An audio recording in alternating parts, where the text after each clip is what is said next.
Hello, my name is Celia Bray and I'm a psychologist and the owner of Somatic Psychology.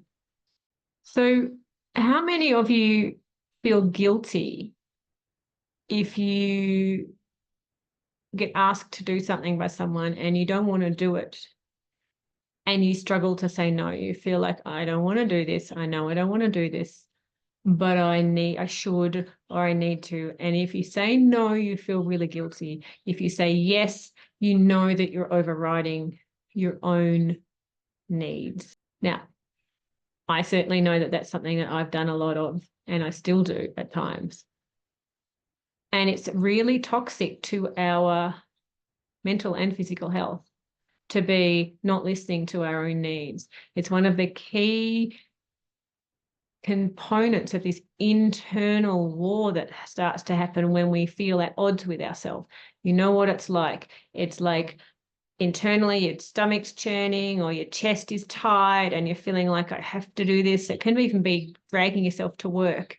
It can be going to meet a group of friends or people where you actually don't feel like you can really be yourself and you feel a little anxious about it. It can be so many different things. And we know physically we have this real anxiety about it. A lot of people have anxiety about going into big groups because they don't feel safe or they feel like it brings up a lot of stuff. And yet there's this pushing yourself to do that. And sometimes it's important to recognize that our reactions are actually not about the present moment.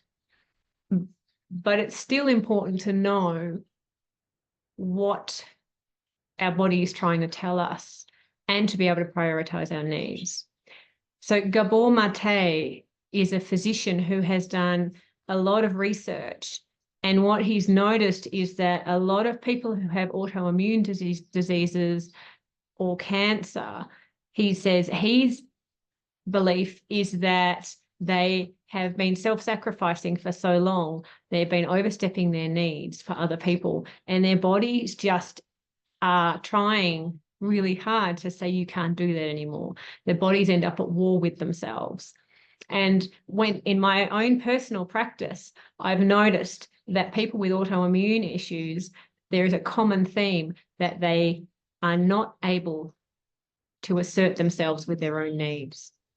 And it is very difficult for them to start to drop in and start to say, okay, I need to do this to themselves, let alone actually saying it out loud to whoever it is. Can be a parent, can be a spouse, friends, children, where you actually state that you have needs and you honor your needs. But if you don't, you set up a war with yourself. So it's really important, and it can affect your physical and mental health. So it's really important that we bust that myth that good people are self-sacrificing and always put other people first. And there's even that message in spiritual circles as well. Give, because that's when you receive. Now, when you give from a full heart, that's fine, yes, because you're not losing anything from yourself. But you need to be fully resourced first. So if you're someone that struggles to identify what your needs are in the first place, because sometimes we get so disconnected from ourselves, the more we do it, the further and further away we move from our own somatic wisdom. So somatic work will help you identify what your own needs are, because you'll start to connect with your authentic wisdom. You'll start to become clearer on when you are overstepping your own boundaries, because you'll feel it. Your body will be telling you very clearly. And then you'll also start to get more resilient in terms of actually not being so stressed about what someone else is going to think, if you actually identify your own needs and look after yourself as well, because you'll have more resilience and you'll be able to deal with that button that gets pressed around the guilt, because that cultural myth is making us sick, like literally, and we're stressed and exhausted trying to be everything for everybody else. And we've left ourselves. And I've done that myself.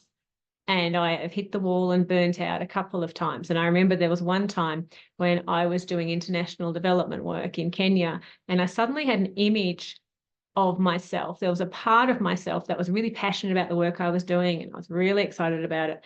And then there was a part of myself that I realized was sort of, it felt like it's this dead body on the road, like kilometers back in the dust, that was exhausted and depleted and had been forgotten about. I had just ignored that part of me. And that was a part of me that needed self-care, the part of me that needed to feel safe, the part of me that needed gentle and nurture. And so I realized I actually had to shift my focus in my life to come back here and not keep abandoning myself. And it was a hard lesson to learn because I was so passionate about what I did, but really, really important to learn it. So, and as a result of that, I'm much more sensitive to when I am starting to overstep, and I'm able to come back here, ground myself, regenerate, fill up my cup, and then step out again. It's a constant thing. Like, we're always assessing. So if you're one of those people that does struggle, and it's most of us in society, I would say, just really consider somatic work is a really great way to be starting to resource yourself and support yourself to be able to give when you do give from a full cup, but also make sure that you don't abandon yourself in that process. Thank you.